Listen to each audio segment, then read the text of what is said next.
परंतु आता अग्रपूजेचा मान कोणाला द्यायचा, त्यावेळेस गोपाल कृष्ण महाराजांचा नावाचा जय जयकार सर्वांनी केला. पितामह भीष्मापासून द्रोणाचार्य, कृपाचार्य सर्वांनी सांगितलं की या पूजेकरता फक्त कृष्णच योग्य आहे, कारण की कृष्णस्तु भगवान स्वयं, तो स्वतः भगवंत आहे, तो तिसरा कोणीच नाही, म्हणून तोच अग्रपूजेचा मान घेऊ शकतो. आणि त्यावेळेस पलीकडून एका माणसाचा आवाज आला.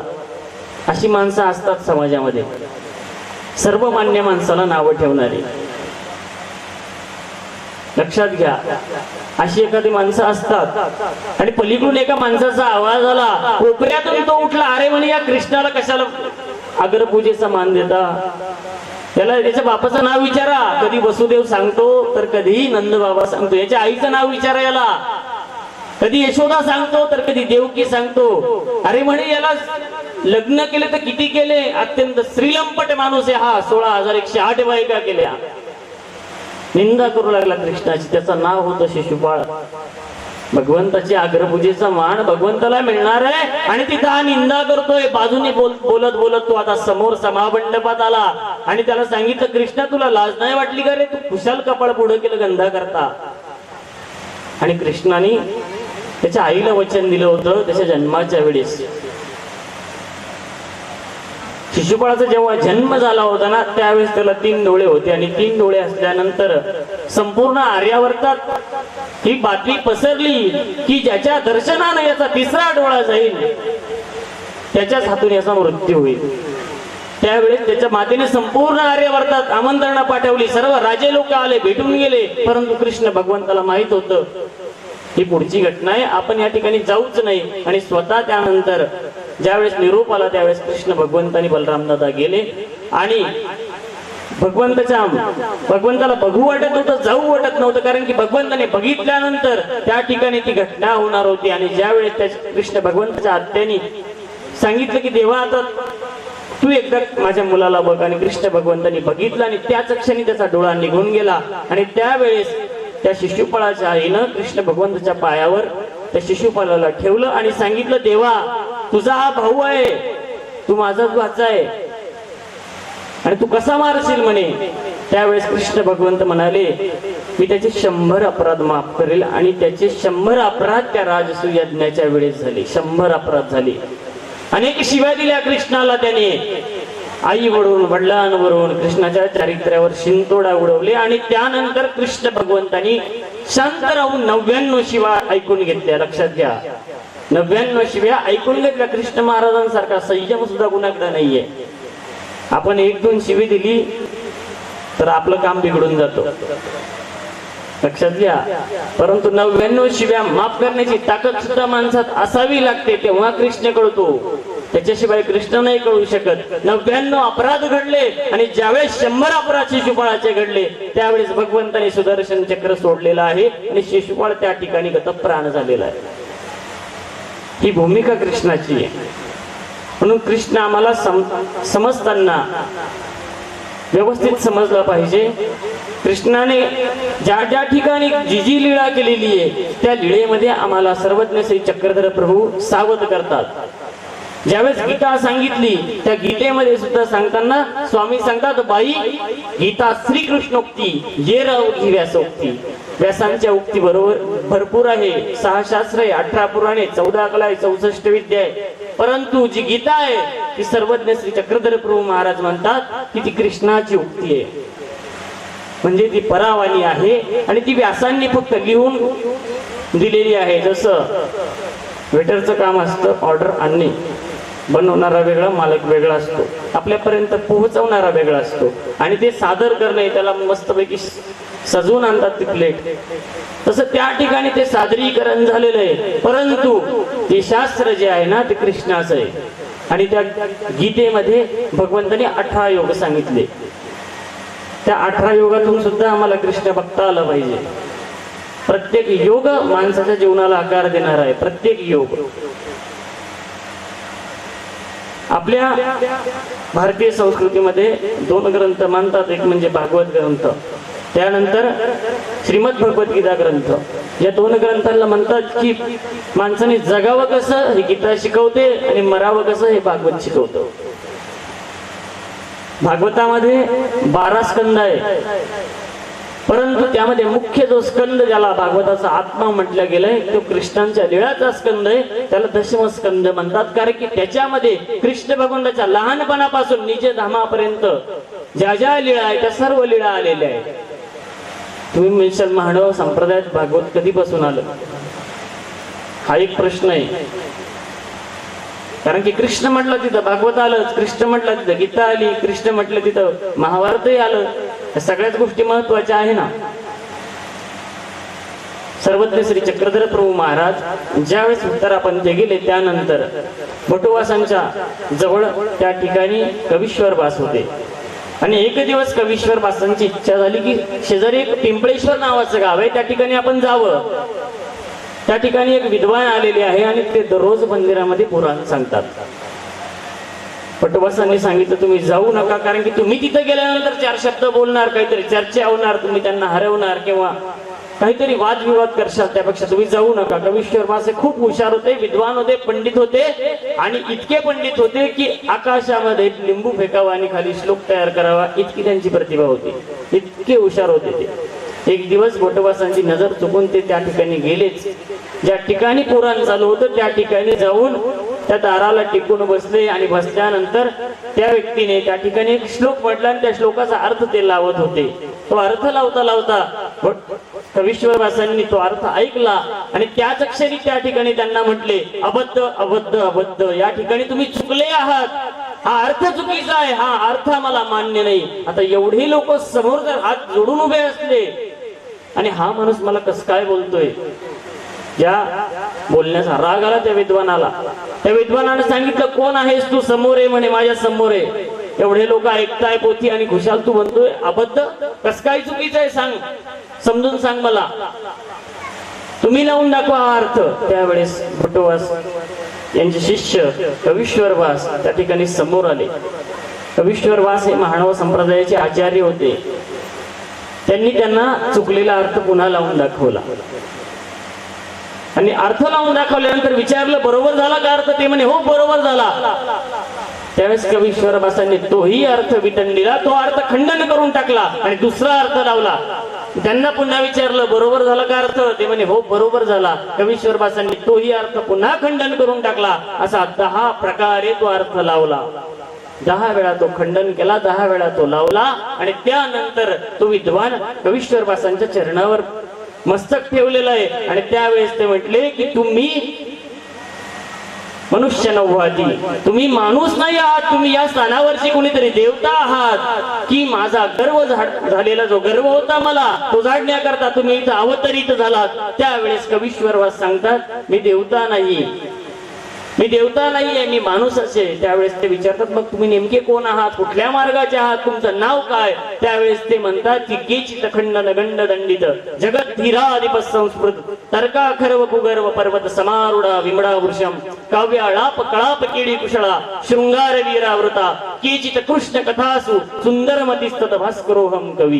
कृष्ण कथेमध्ये ज्याची मती सुंदर निपुण चांगली चालते असा मी भास्कर नावाचा मानव संप्रदायाचा कवी आहे, नव्हे तर आचार्य आहे. कृष्ण कथा करणारे आचार्य होऊन गेले आपल्या पंथामध्ये.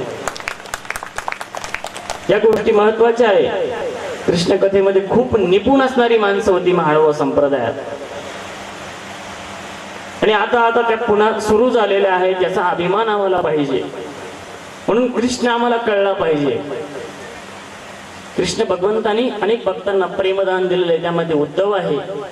उद्धवाला शब्दासरीसे प्रेम दिलेले आहे. ज्यावेळेस कंसाला मारलं, कंसाचा प्रधान होता उद्धव, आणि मारल्यानंतर कृष्ण भगवंत आता राजसभेत आले आणि खांबाच्या पलीकडे उद्धव लपलेला होता. त्या पलीकडे लपलेल्या उद्धवाला कृष्ण भगवंतांनी बघितलं आणि बघितल्यानंतर उद्धव घाबरला, मारतो का काय मला पण. 12 वर्षाचे कृष्ण महाराजांचं वय, 12 वर्ष कंसाला मारलं तेव्हा. आणि त्यावेळेस उद्धवाला समोर आला, कृष्ण भगवंताला नमस्कार केला आणि त्यावेळेस विचारलं, तुम्ही कोण आहात? त्यावेळेस त्यांनी सांगितलं, आम्ही कंसाचे प्रधान आहोत आणि आम्ही कंसाला बुद्धिमंत्र सांगत होतो. त्यावेळेस गोपाल कृष्ण महाराज म्हणतात की तुम्ही आजपासून आमचे प्रधान आहात. एथ म्हणजे आम्हाला बुद्धिमंत्र सांगा. आणि या शब्दासरीसे उद्धवाला प्रेम झालेलं आहे, 4 कळीचं प्रेम झालेलं आहे. तेच प्रेम रुक्मिणी मातेला झालेला आहे. आणि असे प्रेमीय भक्त भगवंताचे आहे आणि यांच्यापेक्षाही त्या व्रजातल्या गोपिका सर्वश्रेष्ठ आहे, यथा व्रज गोपिकांना. म्हणून प्रत्येक बाजूने कृष्ण आम्हाला कळायला पाहिजे. कृष्णाचं नियोजन खूप मोठं आहे. आपण किती मोठं नियोजन करू शकतो? 5,000 लोकांचं, 10,000 लोकांचं, 20,000 लोकांचं, ते पण चांगल्या कार्याचं नियोजन करतो आपण. भगवंत 18 औक्षणी सेना होती, त्या सेनेला युद्ध करायचं नियोजन करत होता. किती मोठं नियोजन आहे भगवंताचा, विचार करा तुम्ही. 23,000 सैन्य घेऊन तो जरासंध प्रत्येक वेळेस यायचा, प्रत्येक वेळेस मथुरेवर चालून यायचा. 23,000 प्रत्येक वेळेस, एक वेळा नाही, 2 वेळा नाही, 3 वेळा नाही, तब्बल 17 वेळा आला. आणि त्याला मारता येत नव्हतं, कारण की त्या जरा राक्षसिनीपासून तो बनलेला होता, त्याच्यामुळे त्याला मारता येत नव्हतं कृष्णाला. एकदाच मारलं कंसाला, परंतु त्याला त्या कंसाला मारल्यामुळं कंसाच्या ज्या 2 पत्न्या होत्या, हस्ती आणि प्राप्ती, त्या जरासंधाच्या मुली होत्या. आणि त्या माहेरी गेल्यानंतर आपल्या मुलींना विधवा केल्यामुळे जरासंध दर महिन्याला 23,000 सेना घेऊन यायचा. दर महिन्याला कृष्ण भगवंताला विचार करायला लागायचा की आता काय करावं. याच्यासाठी द्वारका वसवली, याच्यासाठी स्वतःची नगरी बांधली द्वारका. आणि ज्यावेळेस ती द्वारका वसवली, त्यानंतर कृष्ण भगवंताच्या समोर जरासंध एकटा नाही आला, काल एवढाला घेऊन आला. 3 कोटी मुसलमान सेना घेऊन आला होता, म्लेंची सेना घेऊन आला होता. त्याचं नावच होतं काल यवन. त्या काळात त्याच्या एवढा मोठा योद्धा कुणीच नव्हता या आर्यावर्तामध्ये, इतका मोठा योद्धा होता. आणि भगवंतानी त्याला सुद्धा आपल्या बुद्धी कौशल्याने मारला. एकही सैनिक मथुरेतलं बाहेर आलं नाही, मथुरेमध्ये एक सैनिक सुद्धा घुसला नाही. आणि मथुरेमध्ये रक्तपात सुद्धा न होता 3 कोटी सेना जागेवर थांबून काल यवनाला भगवंतानी मुचकुंदाच्या हातून मारलेलं आहे. हे बुद्धी कौशल्य आहे भगवंताचं, हे आम्हाला कळालं पाहिजे. आम्ही फक्त देव म्हणून बघतो किंवा एक अवतार म्हणून बघतो. भगवंत बुद्धी कुठे कुठे चालवतो. इथे भगवंताचं ज्ञानशक्तीचं कार्य लक्षात घ्या. इथे कोणता चमत्कार नाहीये. भगवंतानी 3 कोटी सेना एका जागेवर थांबवली आणि काल यवनाला घेऊन त्या गुहेमध्ये गेला, जिथे देव आणि दानवांचं युद्ध करून थकलेला मुचकुंद झोपलेला होता. त्याच्या अंगावर पितांबर टाकला आणि भगवंत बाजूला झाले. काल यवनाने त्या मुचकुंदाला लात मारली आणि मुचकुंद उठून उभा राहिला आणि त्या काल यवनाला बघितलं, त्याच क्षणी तो वसवसात झाला. हे भगवंताचं. त्यावेळेस भगवंताला आता रुक्मिणीचं आणि भगवंताचं लग्न झालेलं आहे. रुक्मिणीचं आणि भगवंताचं लग्न झालेलं आहे. आणि एक दिवस भगवंत मथुरेला आले होते. आता उग्रसेन महाराज राज्य करतायत. आता विचार करतायत की या ठिकाणी आल्यानंतर या मथुरेचं आपण जे काही चांगलं करता येईल, कल्याण करता येईल, त्याच्या दृष्टीनं भगवंत प्रयत्न करत होते.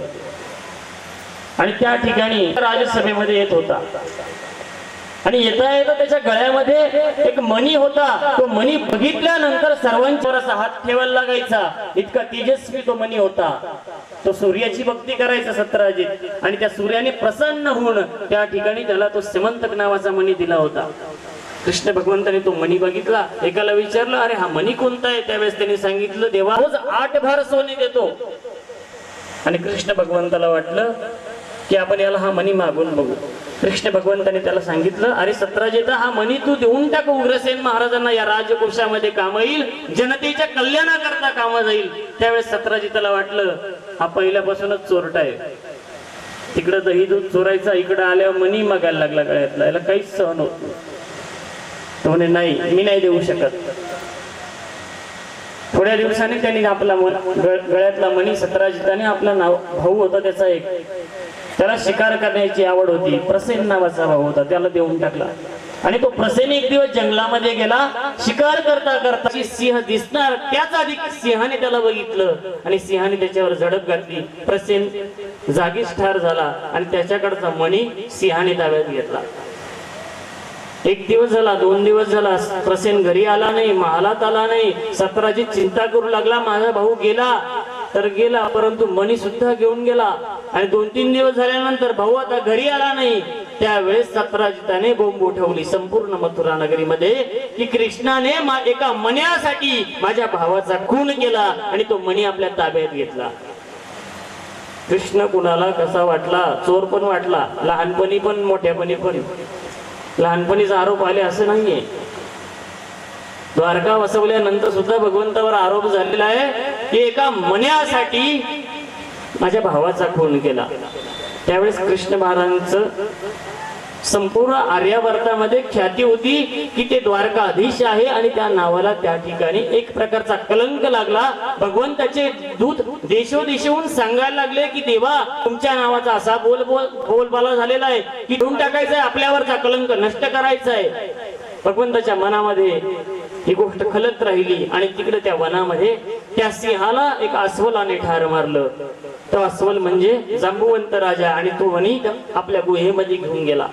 कृष्ण भगवंत आता त्या वनामध्ये निघाले. त्या प्रसेनचा शोध घेण्याकरता वनामध्ये गेले. वनामध्ये गेल्यानंतर त्यांना त्या प्रसेनचा देह मिळाला. त्याच्या पलीकडे एक सिंह मेलेला होता आणि सिंहाच्या पुढे त्यांना एक गुहा लागली. त्या गुहेमध्ये जांबुवंत नावाचा राजा राहायचा.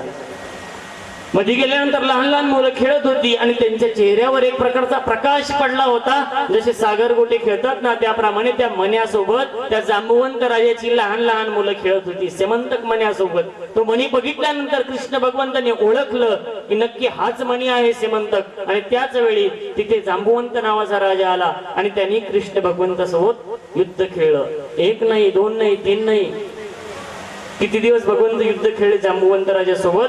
तब्बल 28 दिवस भगवंत आपल्या अंगावर, आपल्या नावावर लागलेला कलंक धुण्याकरता 28 दिवस भगवंतानं युद्ध खेळलेलं आहे. आणि 28 दिवस झाल्यानंतर 29व्या दिवशी जांबुवंत राजाने भगवंताचे चरण धरलेलं आहे आणि त्या ठिकाणी त्यांनी ओळखलेलं आहे की हा साधा नाही, हा स्वतः ईश्वर अवतार आहे. आणि त्यावेळेस जांबुवंत राजा भगवंताला शरण आला आणि भगवंताला आता प्रसन्न कशाने करावं तर स्वतःची पुत्री जांबुवंती नावाची तिला आणि त्या मण्याला भगवंताच्या हवाली केलेले आणि भगवंताला प्रार्थना केली, देवा मला माफ करा, माझ्याकडून ही चूक झाली.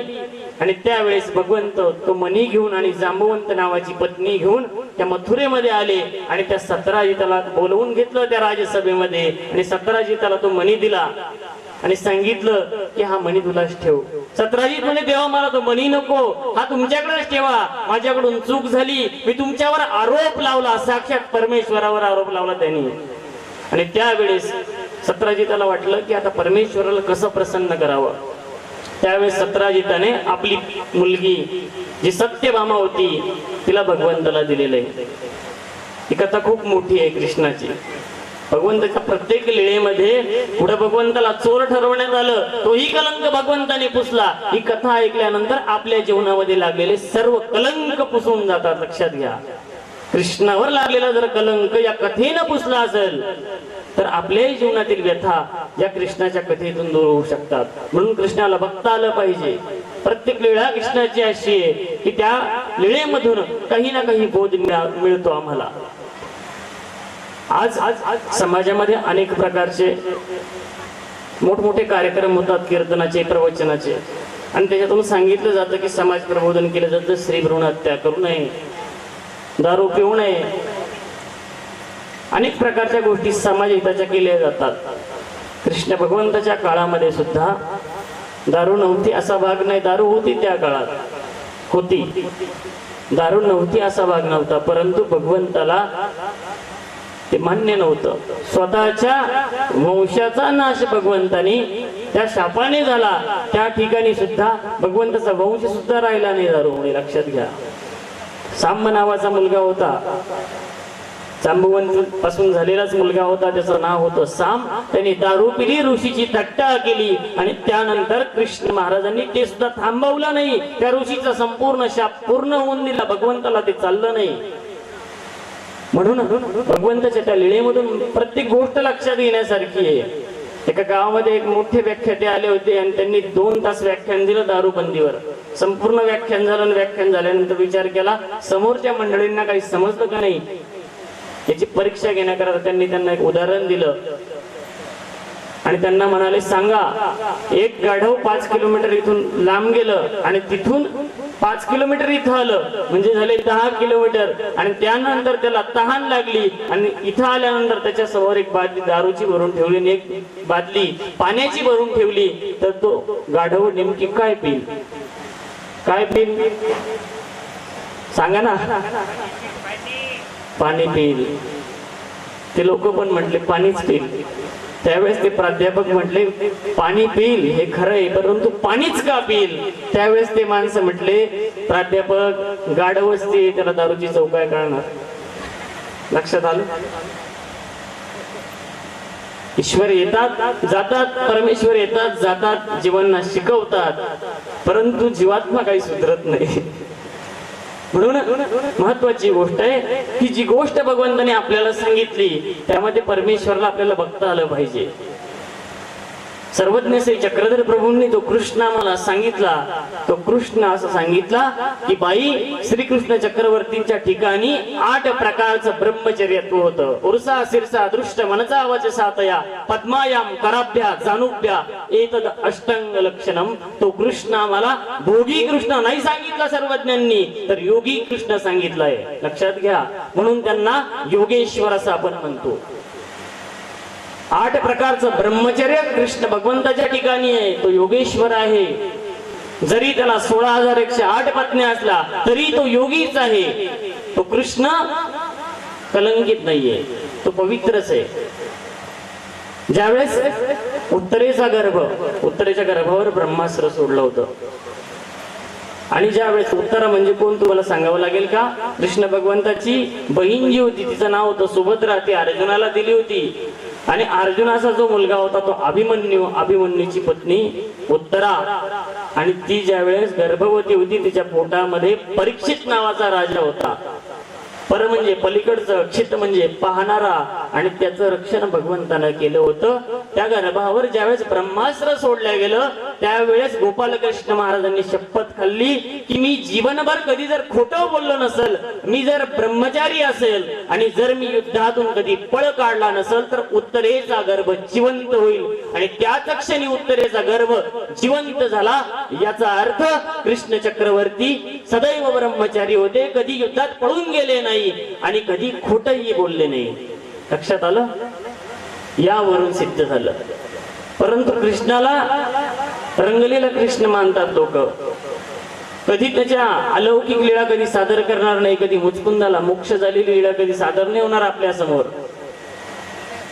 कधी उद्धवाला दिलेलं प्रेमदान ती लीळा कधी सादर नाही होणार.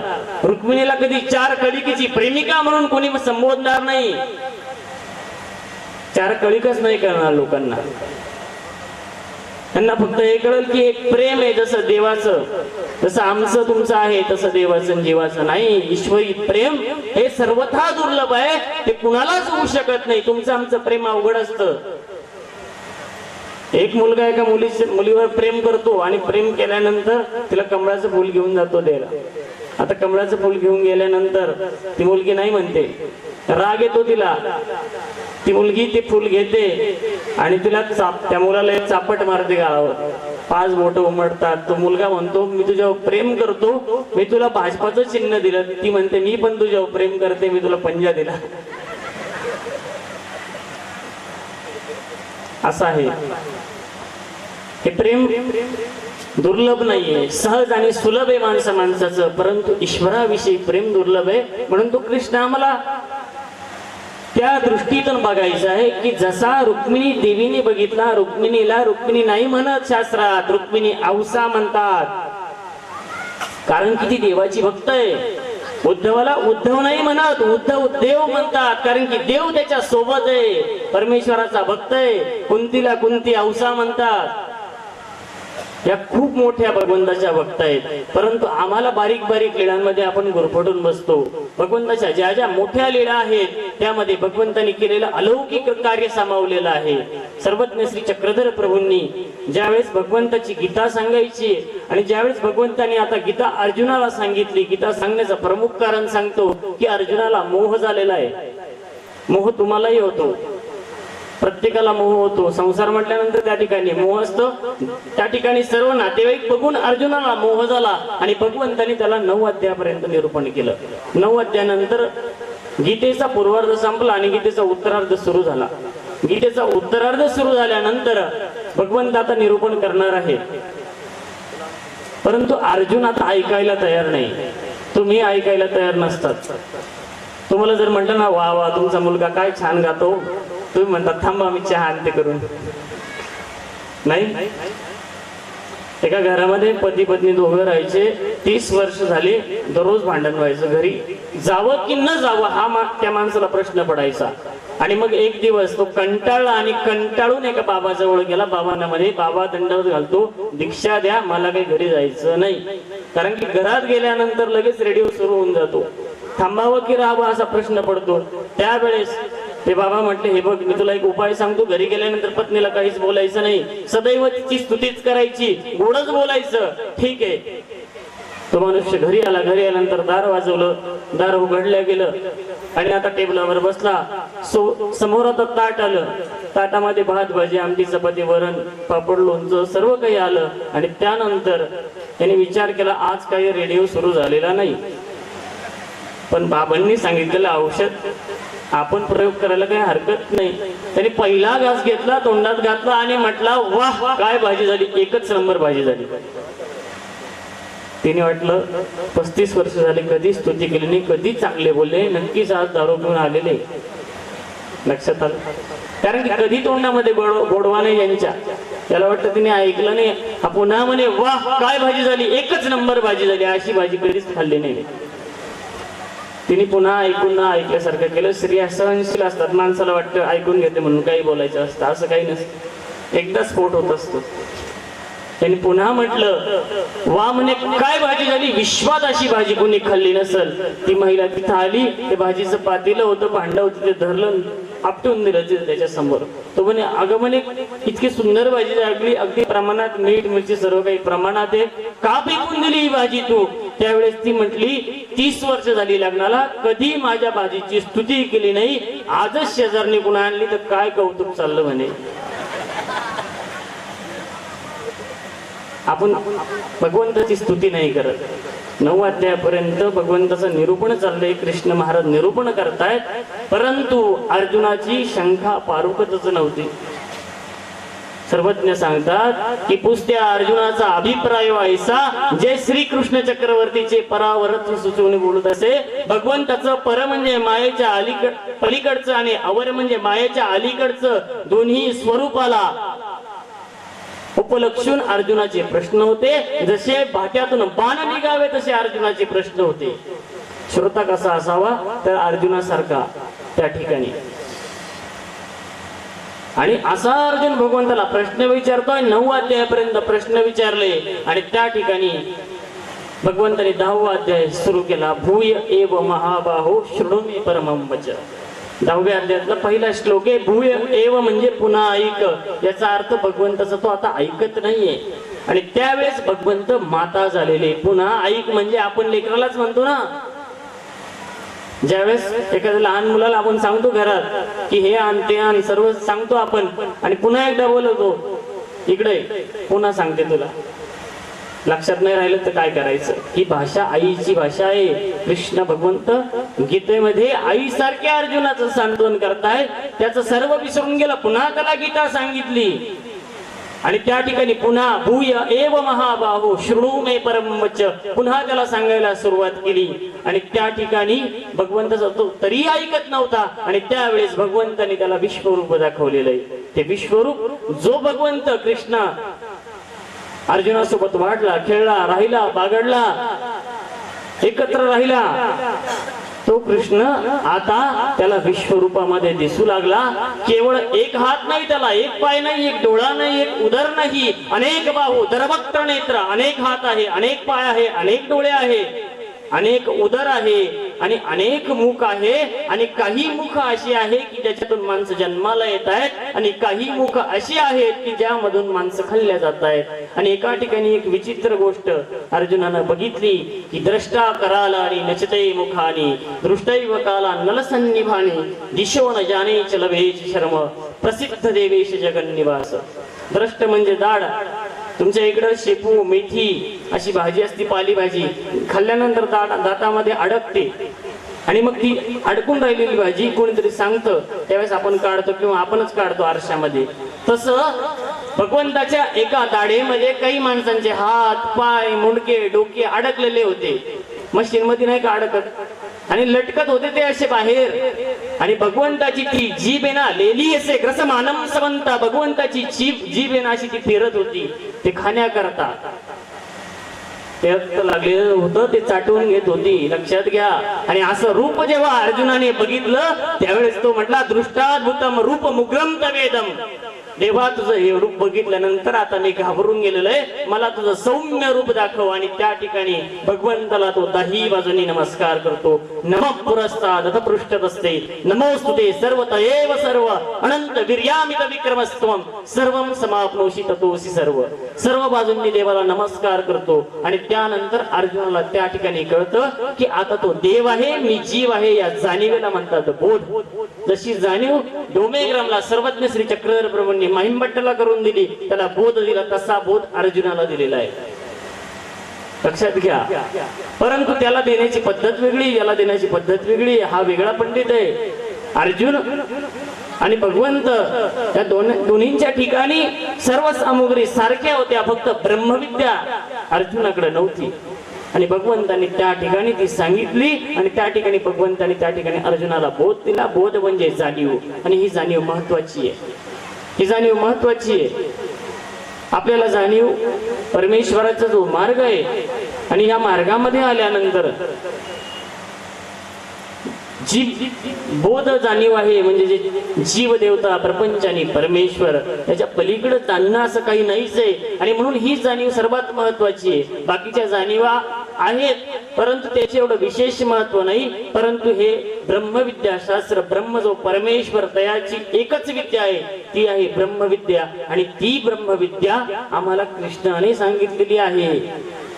कृष्ण भगवंत जे सांगतात त्याला ब्रह्मविद्या म्हटलेलं आहे. गीतेला ब्रह्मविद्या म्हटलेलं आहे. जगामध्ये अनेक शास्त्र आहे, अनेक कला आहे, पण त्या पोपटपंची कला आहे. परंतु परमेश्वराने सांगितलेली श्रीमद भगवत गीता हे मोक्ष शास्त्र आहे.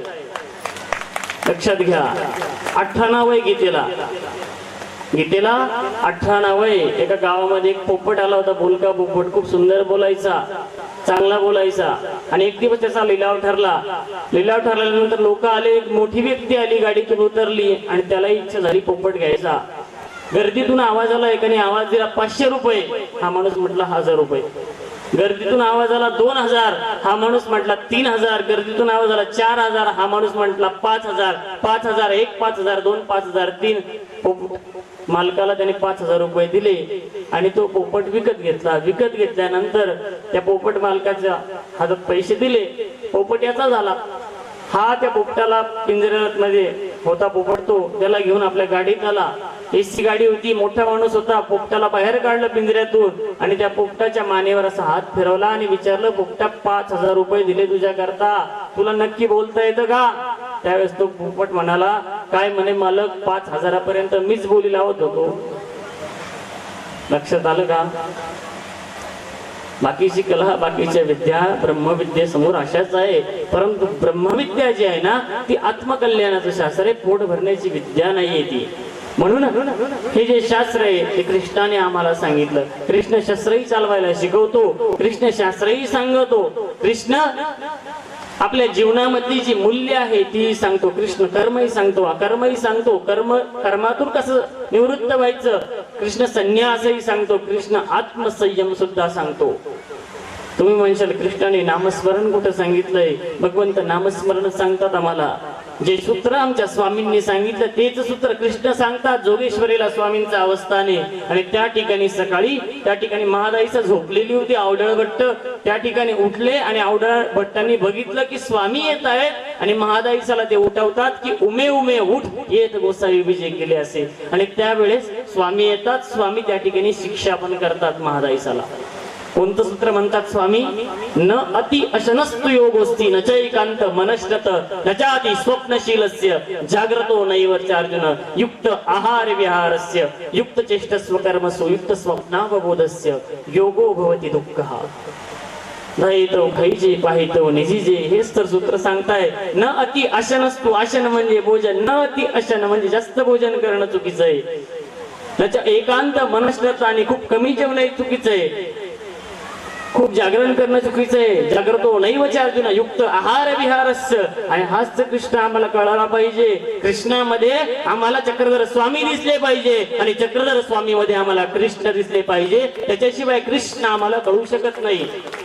स्वामींच्या सूत्रामध्ये गीता दिसली पाहिजे आणि गीतेमध्ये आम्हाला स्वामींची ब्रह्मविद्या दिसली पाहिजे. तेव्हा आम्ही जगाला छाती ठोकपणे सांगू शकतो की 5 कृष्ण म्हणजेच एकमेव कृष्ण आहे आणि ती त्याची 5 रूप आहे हे आम्ही सांगू शकतो जगाला. ज्यावेळेस आम्हाला या शास्त्राची सांगड घालता येईल. ही महत्वाची गोष्ट आहे. कारण की जगामध्ये आज अनेक गोष्टी आलेल्या आहेत. विज्ञान प्रगत झालेलं आहे. कितीही विज्ञान प्रगत झालं तरी अजून काही गोष्टी विज्ञानाला जमलेल्या नाहीये. लक्षात घ्या. म्हणून परमेश्वर एक आहे. देवता वेगळे आहे, प्रपंच वेगळा आहे, जीव वेगळा आहे. लक्षात घ्या. जीवस्तु प्रतिशरीरम भिन्नोर विभुर नित्यश्च. आणि सर्वज्ञ एक एव. परमेश्वर एकटा आहे आणि एक आहे. जीवात्मा प्रत्येक शरीरामध्ये वेगळा वेगळा आहे. हे वेदांताचं मत आहे. माझं मत नाही वैयक्तिक किंवा ब्रह्मविद्या शास्त्राचं मत आहेच, परंतु त्याला पुष्टी म्हणून हे वेदांताचं मत आहे की जीवात्मा हा प्रत्येक शरीरामध्ये भिन्न आहे, वेगळा वेगळा आहे.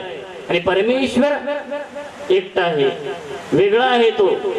म्हणून त्या परमेश्वराचं शास्त्र आम्हाला कळायला पाहिजे. जीव, देवता, प्रपंच आणि परमेश्वर याची जाणीव आम्हाला गोपाळ कृष्ण महाराजांनी करून दिलेली आहे.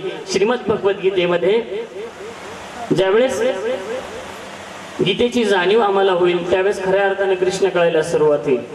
कृष्ण आम्हाला चरित्रातून कळणार, परंतु तो कृष्ण कळाल्यानंतर आम्हाला त्या ठिकाणी महत्वाच्या गोष्टी कळतील. परंतु जो बुद्धीचा भाग आहे तो बुद्धीची जी तृप्ती आहे ती आमची भगवद्गीतेशिवाय होऊ शकत नाही. स्वामी विवेकानंद लहान असतात. लहान असताना 4-5 वर्षाचे असतात. त्यांचं लहानपणीचं नाव होतं नरेंद्र. एक दिवस ते मुलांमध्ये खेळत असतात आणि मुलं खेळता खेळता एक मुलगा त्यांना विचारतो, तुम्ही काय होणार आहे मोठेपणी? त्यावेळेस विवेकानंदांना सांगता येत नाही. ते म्हणतात तुम्ही सांगा पहिले एकेकाने, मग मी सांगतो. मग एक जणाला विचारलं तो म्हणे मी डॉक्टर होणार, दुसऱ्याला विचारलं तो म्हणे मी इंजिनियर होणार, तिसऱ्याला विचारलं तो म्हणे मी वकील होणार, चौथ्याला विचारलं तो म्हणे मी इंजिनियर होणार. असे एकेकाने उत्तर दिले. आणि त्यावेळेस नरेंद्र नावाच्या लहान मुलाला म्हणजे स्वामी विवेकानंदांना विचारलं.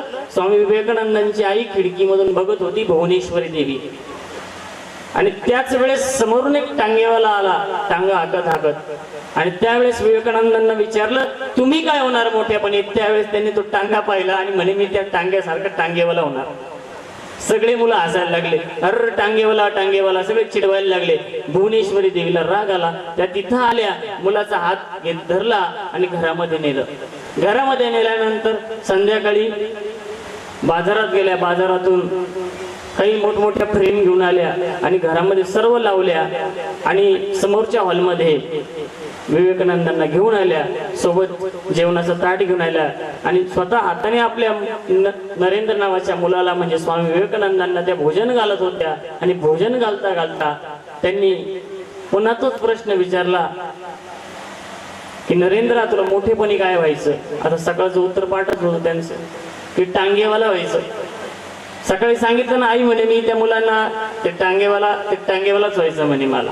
त्यावेळेस भुवनेश्वरी देवींनी सकाळी आणलेलं कृष्ण महाराजांचं चित्र समोर लावलेलं होतं, ज्यामध्ये 5ही घोड्यांचे लगाम कृष्णाने हातामध्ये घेतलेले. आणि अर्जुन त्या ठिकाणी ऐकून कृष्ण भगवंत निरूपण करतायत, गीता सांगतायत. त्या कृष्णाच्या फोटोकडे बघून भुवनेश्वरी देवी सांगतात की नरेंद्र तुला टांगेवाला व्हायचंय, याच्यात माझं दुमत नाही, हेही मला मान्य आहे. परंतु तो चित्रामध्ये दिसणारा जो टांगेवाला आहे ना, तो टांगेवाला व्हायचंय, जगाला उपदेश करणारा टांगेवाला. आणि स्वामी विवेकानंद मोठेपणी शिकागोच्या धर्म परिषदेमध्ये जातात आणि त्या ठिकाणी त्या गीतेची महती संपूर्ण जगाला सांगतात. हे आहे आईने केलेले संस्कार.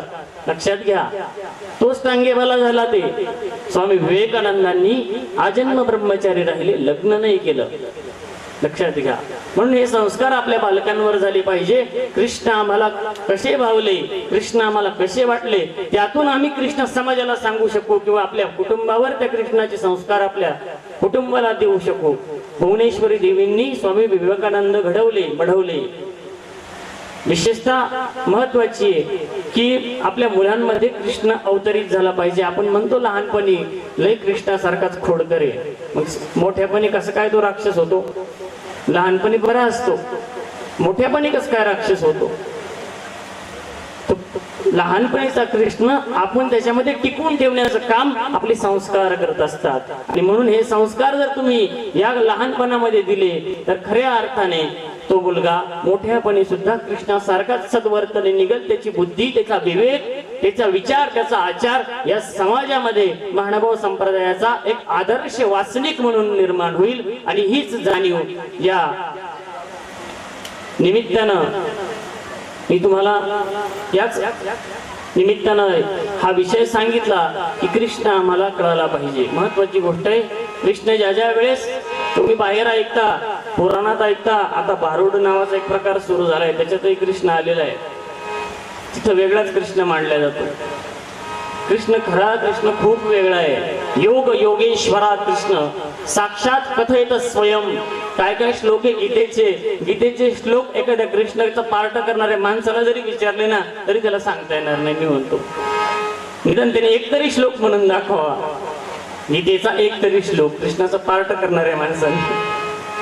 म्हणून कृष्ण कळणं अवघड आहे. आणि तो कृष्ण खऱ्या अर्थानं जर आम्हाला समजून सांगितला, तो सर्वज्ञ श्री चक्रधर प्रभू महाराजांनी या ठिकाणी या आदरणीय श्रद्धेय परमपूज्य प्रातस्मरणीय वैराग्यमूर्ती विनयमुनी बाबाजी यांनी या ठिकाणी मला 7 ते 8 दिवस अगोदर सांगितलं की तुम्हाला दादा या ठिकाणी यावं लागेल. मी गडबडीत होतो आणि त्यामुळं मी विषय त्यांना काय सांगावा, कारण की मी 8च दिवस मला राहिले होते. मी आता कालच भागवत कथा संपवली आणि या ठिकाणी तुम्हाला कृष्ण सांगायला आलो. आणि 1 तासामध्ये किंवा 1.5 तासामध्ये भागवत होत नाही. मग आता मी म्हटलं संगीत आहे, दादा म्हटले, बाबा म्हटले ते संगीतही तुम्हाला भेटेल म्हणे.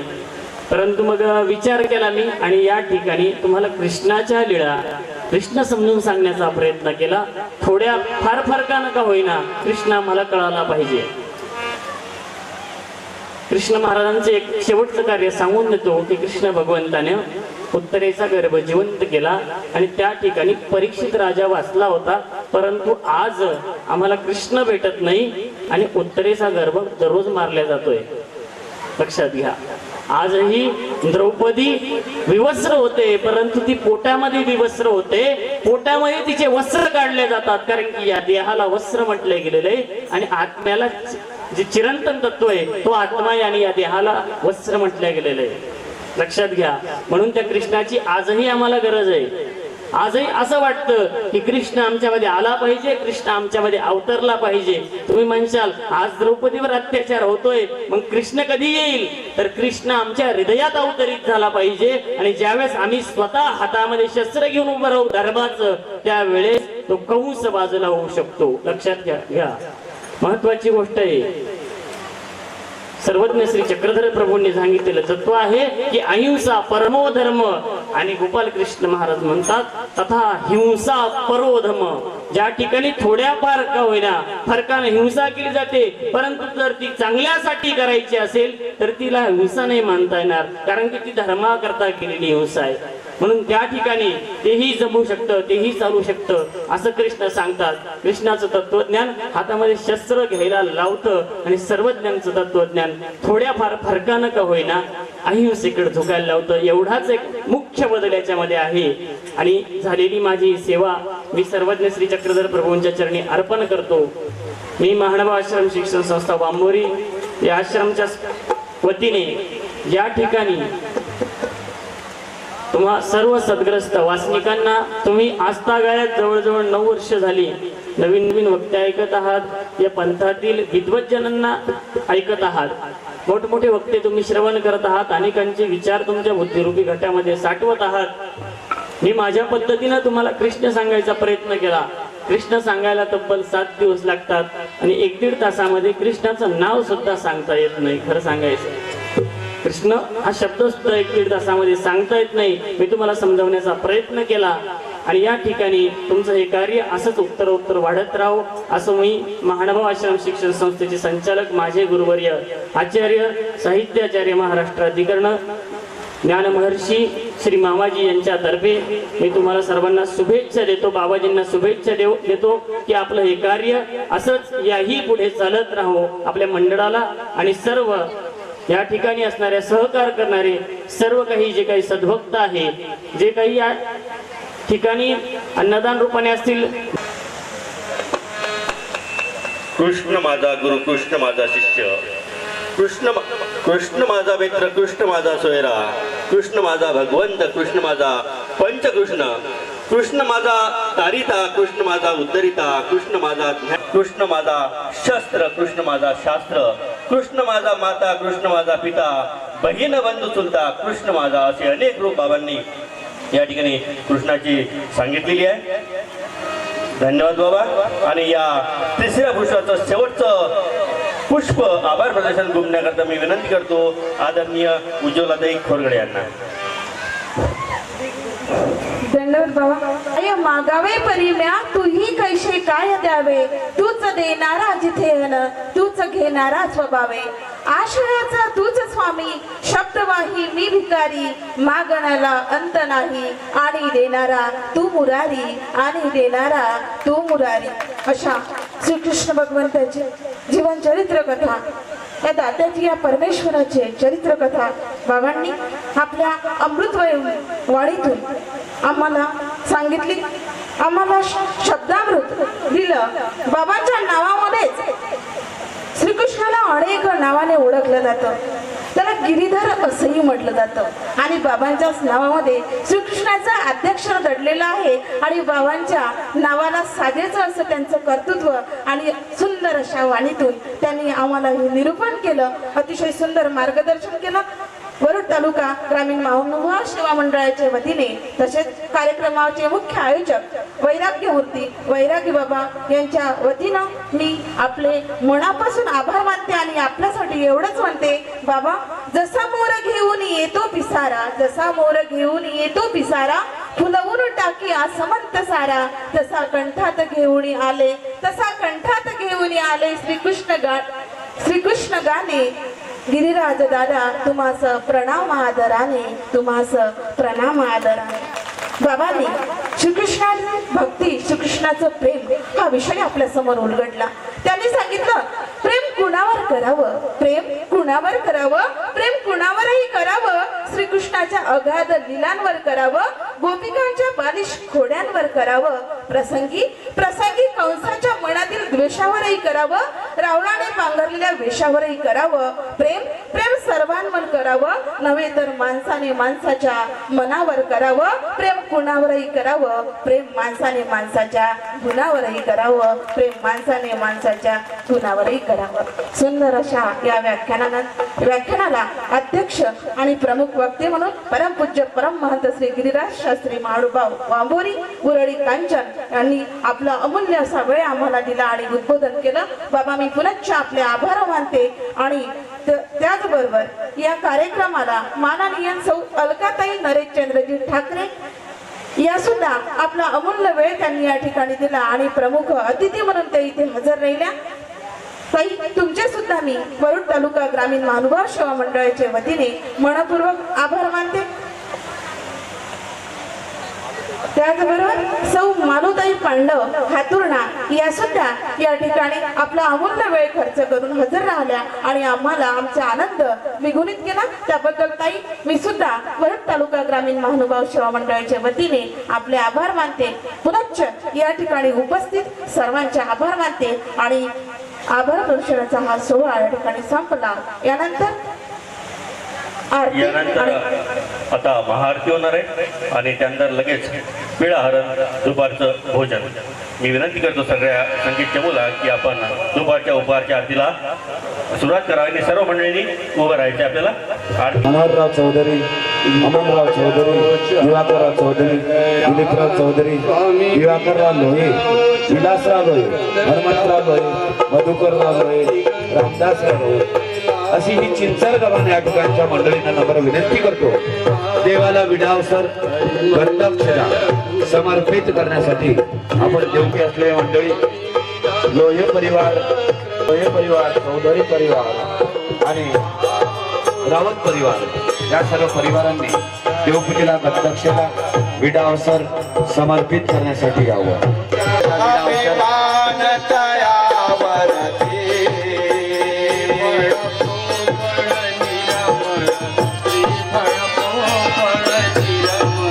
आलो घेवना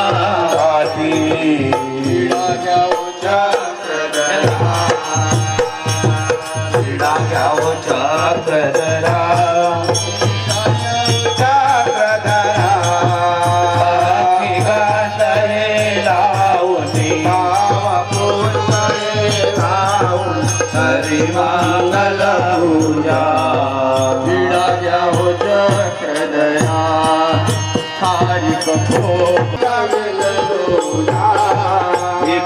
न फळ जाते न फळ जाते हरि अर्पण वेळा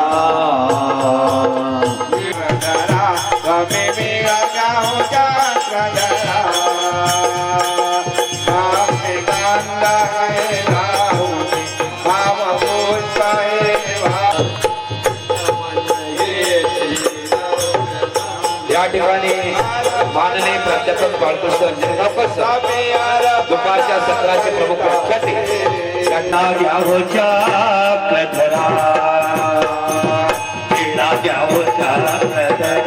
स्वामी वेडा घ्यावच्या प्रधरा बापी गाताये लावणी बाम पुष्पाये बाहुनी करी मंगला पूजा विडा घ्यावच्या प्रधरा प्रणिपात करीतो विनाम्र होनिया स्वामी विनाम्र होनिया सदा मोदर विनवी सदा मोदर विनवी श्री चक्रधर राया विडा घ्यावच्या प्रधरा विडा घ्यावच्या प्रधरा विडा घ्यावच्या प्रधरा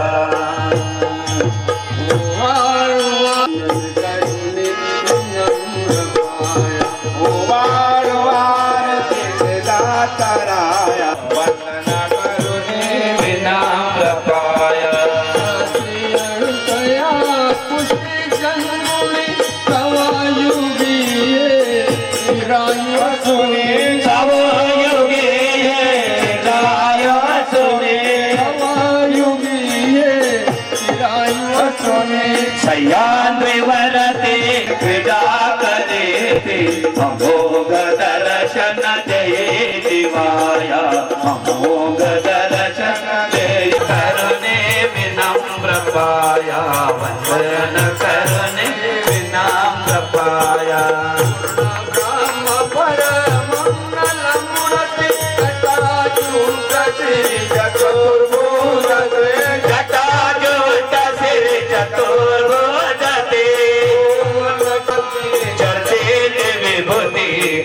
अवधूत नटधरे जीवोदराया अवधूत नटधरे जीवोदराया राजा वाडुवार चित्तने विनम्र पाया वंदन करुणे विनम्र पाया जीवाचे दुःख भव बंधन चेतुनी देतो करुणी गंगा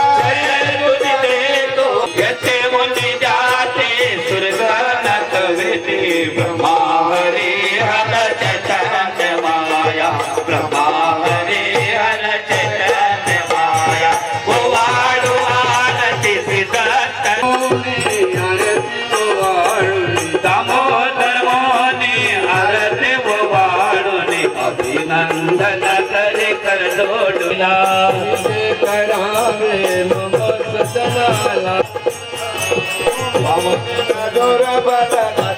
देवा विनंती माझे तुम्ही अंगीकारावी